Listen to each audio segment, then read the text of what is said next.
আসসালামু আলাইকুম বন্ধুরা। আজ জানতে পারবেন রমজান মাসে যে 10টি ভুল করলে আপনার রোজা কবুল হবে না। রমজান মাসে 10টি ভুল করলে রোজা দিয়েও রোজা কবুল হবে না। রমজান মাস রহমত, মাগফিরাত ও নাজাতের মাস, কিন্তু কিছু ভুলের কারণে আমাদের রোজা কবুল নাও হতে পারে। আজ আমরা জানাবো এমন 10টি ভুল যা রোজার পবিত্রতা নষ্ট করে দিতে পারে। নাম্বার 1, লোক দেখানো রোজা রাখা। যদি কেউ রোজা রাখে শুধু মানুষকে দেখানোর জন্য, তাহলে তা আল্লাহর দরবারে গ্রহণযোগ্য নয়।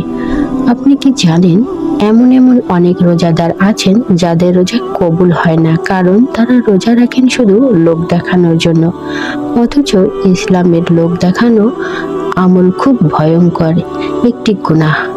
যে ব্যক্তি লোক দেখানোর জন্য আমল করে, কিয়ামতের দিন আল্লাহ তাআলা তার আমলকে লোক দেখানো হিসেবে গণ্য করবেন।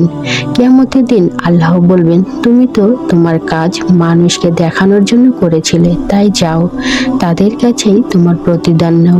নিশ্চয়ই আল্লাহ সেই আমল কবুল করেন যা শুধুমাত্র তার জন্য করা হয় এবং যেখানে কোনো লোক দেখানো থাকে না। আমরা মনে রাখবো যে আমাদের রোজা শুধু আল্লাহর জন্য করা, প্রশংসা পাওয়ার জন্য নয়। নাম্বার 2, মিথ্যা কথা বলা ও পরনিন্দা করা। এমন অনেক রোজাদার আছেন যাদের রোজা কবুল হয় না, কারণ তারা রোজা রেখেও মিথ্যা কথা বলে, পরনিন্দা করে। অথচ ইসলামে আমাদের শুধু না খেয়ে থাকার জন্য রোজা রাখার নির্দেশ দেয়নি, বরং আমাদের চরিত্রকে বিশুদ্ধ রাখার শিক্ষা দিয়েছেন। রাসূল করিম সাল্লাল্লাহু আলাইহি সাল্লাম বলেছেন, যে ব্যক্তি মিথ্যা কথা বলা এবং তা অনুযায়ী কাজ করা পরিত্যাগ করলো না, তার না খেয়ে ও পানাহার না করে থাকার কোনো প্রয়োজন নেই আল্লাহর কাছে। হাদিসে এসেছে মুনাফিকের 3টি লক্ষণ আছে, তার মধ্যে একটি হলো সে মিথ্যা কথা বলে। মনে রাখুন, মিথ্যা শুধু মুখের কথাই নয়, কাজেও হতে পারে।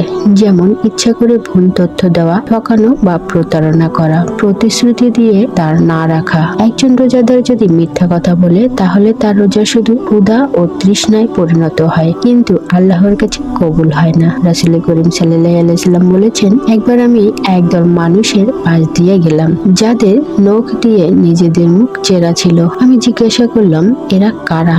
তখন বলা হলো, এরা সেই সব মানুষ যারা দুনিয়াতে মানুষের মাংস খেত অথচ পরনিন্দা করত। পরনিন্দার মতো ঘৃণিত কাজকে মানুষের মাংস খাওয়ার সাথে তুলনা করা হয়েছে। প্রিয় ভাই ও বোন, রোজা শুধু খাওয়া দাওয়া থেকে বিরত থাকার নাম নয়, বরং রোজার আসল উদ্দেশ্য আমাদের আত্মাকে পবিত্র করা। যদি আমরা মিথ্যা কথা বলি ও পরনিন্দা করি, তাহলে আমাদের রোজা শুধু ক্ষুধা ও তৃষ্ণায় কষ্ট হবে, কিন্তু তার কোনো সওয়াব আমরা পাবো না। নাম্বার 3, নামাজ না পড়া। আপনি সারাদিন রোজা রাখছেন কিন্তু নামাজ পড়ছেন না। আপনি কি জানেন কোরআন এবং হাদিসে স্পষ্টভাবে বলা হয়েছে যে নামাজ না পড়লে রোজার কোনো মূল্যই নেই। আল্লাহ বলেন, নিশ্চয়ই নামাজ মানুষকে অশ্লীল ও মন্দ কাজ থেকে বিরত রাখে। রোজার মূল উদ্দেশ্য তাকওয়া অর্জন করা, যা আমাদের গুনাহ থেকে দূরে রাখে। আল্লাহ বলেন, হে ঈমানদারগণ, তোমাদের উপর রোজা ফরজ করা হয়েছে, যেমন ফরজ করা হয়েছিল তোমাদের পূর্ববর্তীদের উপরে, যাতে তোমরা তাকওয়া অর্জন করতে পারো। রাসূল করিম সাল্লাল্লাহু আলাইহি সাল্লাম বলেছেন, আমাদের ও কাফেরদের মধ্যে পার্থক্য হলো যে নামাজ ছেড়ে দেয়। সে কাফের যে ব্যক্তি ইচ্ছাকৃতভাবে এক ওয়াক্ত নামাজ ছেড়ে দেয়, তার আমলনামা থেকে সমস্ত সওয়াব মুছে ফেলা হয়। নাম্বার 4, গোপনে হারাম কাজ করা। আপনি সারাদিন রোজা রাখলেন, কেউ আপনাকে পাপ করতে দেখলো না, কিন্তু গোপনে হারাম কাজ করলেন। এটা কি রোজার শিক্ষা? আল্লাহ বলেন, আমি জানি যা তোমরা প্রকাশ্যে করো এবং যা তোমরা গোপন রাখো। রাসূল করিম সাল্লাল্লাহু আলাইহি সাল্লাম বলেছেন, অনেক রোজাদার আছেন যারা না খেয়ে থাকা ছাড়া কিছুই পান না। গোপনে হারাম কাজ বলতে একা থাকলে হারাম ভিডিও দেখা, গীবত বা পরনিন্দা করা, মিথ্যা কথা বলা, কাউকে কষ্ট দেওয়া বা অন্যর হক নষ্ট করা, হারাম সম্পর্ক রাখা বা অশ্লীল কথা বলা। কোরআনে এসেছে, তোমরা যেখানেই থাকো না কেন আল্লাহ তোমাদের সঙ্গে আছেন, আর তোমরা যা করো তিনি তা দেখেন। নাম্বার 5, অশ্লীল কথাবার্তা বলা। আপনি সারাদিন না খেয়ে রোজা রাখলেন, কিন্তু রাগের মাথায় গালাগালি করলেন, খারাপ ভাষায় কথা বললেন। এভাবে কি আপনি রোজার পুরো সওয়াব পাবেন? আল্লাহ বলেন, তুমি আমার বান্দাদের বলো তারা যেন সুন্দর করে কথা বলে। রাসূল করিম সাল্লাল্লাহু আলাইহি সাল্লাম বলেছেন, যে ব্যক্তি তার 2 চোয়ালের মাঝখানের অংশ অর্থাৎ জিহ্বা এবং 2 পায়ের মাঝখানের অংশ সংযত রাখে, আমি তার জন্য জান্নাতের নিশ্চয়তা দেই। অর্থাৎ যদি আমরা আমাদের মুখকে খারাপ কথা বলা থেকে বাঁচাতে পারি তাহলে আমাদের জন্য জান্নাত নিশ্চিত হতে পারে। রাসূল করিম সাল্লাল্লাহু আলাইহি সাল্লাম বলেছেন, যখন তোমাদের কেউ রোজা রাখে সে যেন খারাপ কথা না বলে এবং খারাপ কাজ না করে। কেউ যদি তার সঙ্গে ঝগড়া করতে চায় তাহলে সে যেন বলে আমি রোজাদার। নাম্বার 6, সেহরি না খাওয়া বা ইচ্ছাকৃতভাবে বাদ দেওয়া। অনেকেই মনে করেন সেহরি না খেয়েও কোনো সমস্যা নেই, রোজা তো হয়েই যাবে। কিন্তু রাসূল করিম সাল্লাল্লাহু আলাইহি সাল্লাম আমাদের সেহরি খাওয়ার ব্যাপারে কি উপদেশ দিয়েছেন? রাসূল করিম সাল্লাল্লাহু আলাইহি সাল্লাম বলেছেন, সেহরি খাও, কারণ সেহরির মধ্যে বরকত রয়েছে। কারণ আমাদের রোজা ও ইহুদি খ্রিস্টানদের রোজার মধ্যে পার্থক্য হলো সেহরি খাওয়া। ইচ্ছাকৃতভাবে সেহরি বাদ দেওয়া মানে একটি গুরুত্বপূর্ণ সুন্নত পরিত্যাগ করা, তবে ভুলবশত হলে মানযোগ্য। রাসূল করিম সাল্লাল্লাহু আলাইহি সাল্লাম বলেছেন, তোমাদের কেউ যদি এক ঢোক পানি খেয়েও সেহরি করে তবুও যেন সেহরি খাওয়া পরিত্যাগ না করে। সেহরি খাওয়া কোনো বাধ্যতামূলক বিষয় নয়, কিন্তু এটি সুন্নত এবং এতে অনেক বরকত রয়েছে। সেহরি না খেয়ে রোজা হবে, তবে বরকত ও শক্তি কমে যাবে। তাই আমরা যেন এই সুন্দর সুন্নতটি পালন করি এবং সেহরির সময় আল্লাহর কাছে দোয়া করি। নাম্বার 7, সময় মতো ইফতার না করা। অনেকেই মনে করেন ইফতার দেরি করে করলে রোজার সওয়াব বেশি হবে, কিন্তু সত্যি কি তাই? রাসূল করিম সাল্লাল্লাহু আলাইহি সাল্লাম বলেছেন, আমার উম্মত ততদিন কল্যাণের উপর থাকবে যতদিন তারা দ্রুত ইফতার করবে, অর্থাৎ সময় মতো ইফতার করবে। অর্থাৎ ইফতার দেরি না করে দ্রুত করা সুন্নত এবং কল্যাণের একটি কাজ। যখন সূর্য অস্ত যায় তখনই ইফতার করা উচিত। আল্লাহ তাআলা বলেন, তোমরা সেহরি খাও এবং রাতের বেলায় সূর্য ডোবার সঙ্গে সঙ্গে ইফতার করো। রাসূল করিম সাল্লাল্লাহু আলাইহি সাল্লাম বলেছেন, তোমরা খেজুর দিয়ে ইফতার করো। যদি খেজুর না পাও তো পানি দিয়ে ইফতার করো, কারণ তা পবিত্র।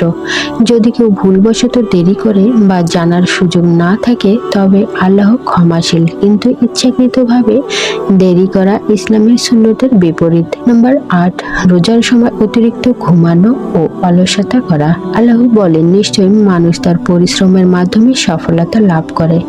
রমজান মাসে ইবাদতের সওয়াব 70 গুণ বেশি হয়, কিন্তু সারাদিন ঘুমালে ইবাদতের সুযোগ নষ্ট হয়। রোজার উদ্দেশ্য আত্মসংযম ও তাকওয়া অর্জন করা, কিন্তু অলসতা আমাদের এই উদ্দেশ্য থেকে দূরে সরিয়ে দেয়। রোজার সময় কাজকর্ম বাদ দিয়ে সারাদিন ঘুমানো মানে নিজের দায়িত্ব ফাঁকি দেওয়া।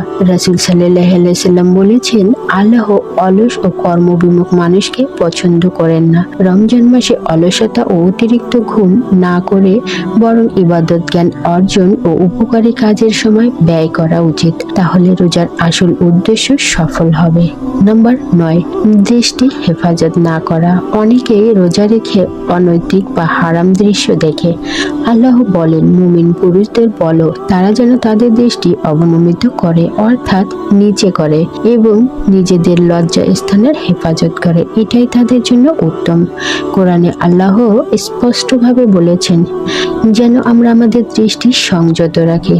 রাসূল সাল্লাল্লাহু আলাইহি সাল্লাম বলেছেন, তোমরা তোমাদের দৃষ্টি অবনমিত করো, কেননা দৃষ্টি হচ্ছে শয়তানের বিষাক্ত তীর। রোজা রেখে হারাম দেখা মানে রোজার আসল উদ্দেশ্য থেকে দূরে সরে যাওয়া। হারাম দেখা শয়তানের ধোঁকা, যা ধীরে ধীরে আমাদের তাকওয়া নষ্ট করে ফেলে। একদিন এক সাহাবী রাস্তায় এক নারীর দিকে তাকিয়েছিলেন। রাসূল সাল্লাল্লাহু আলাইহি সাল্লাম বলছেন, তুমি তোমার প্রথম দৃষ্টির জন্য দায়ী নও, কিন্তু দ্বিতীয়বার দেখার অনুমতি নেই। অর্থাৎ হঠাৎ চোখ পড়লে সমস্যা নেই, কিন্তু ইচ্ছাকৃতভাবে তাকানো হারাম। নাম্বার 10, হারাম খাবার খাওয়া বা হারাম উপার্জন করা। আমরা সারাদিন রোজা রাখছি, কিন্তু কখনো কি ভেবেছি আমাদের খাবার হালাল তো? যদি হারাম উপার্জন দিয়ে ইফতার করি তবে কি আমাদের রোজা কবুল হবে? আল্লাহ বলেন, হে মুমিনগণ, তোমরা যা হালাল ও পবিত্র তা খাও এবং শয়তানের অনুসরণ করো না, নিশ্চয়ই সে তোমাদের প্রকাশ্য শত্রু। আমাদের দোয়া ও ইবাদত তখনই কবুল হয় যখন আমাদের খাবার ও উপার্জন হালাল হয়। রাসূল সাল্লাল্লাহু আলাইহি সাল্লাম বলেছেন, আল্লাহ পবিত্র এবং তিনি পবিত্র জিনিসই পছন্দ করেন। যে ব্যক্তি হারাম খাবার খায় তার দোয়া 40 দিন পর্যন্ত কবুল হয় না। যে শরীর হারাম খাবারে বৃদ্ধি পায় জান্নাত তার জন্য হারাম, এবং যে ব্যক্তি হালাল জীবিকা খায় এবং আল্লাহর পথে চলতে থাকে সে জান্নাতীদের অন্তর্ভুক্ত হয়। অর্থাৎ হালাল উপার্জন আমাদের জান্নাতের পথে নিয়ে যাবে ইনশাআল্লাহ। রমজান মাস হলো ইবাদতের মাস, শুধু রোজা রাখাই যথেষ্ট নয়, বরং আমাদের উপার্জন ও খাবারও হালাল হতে হবে। তাহলেই আমাদের রোজা কবুল হবে ইনশাআল্লাহ।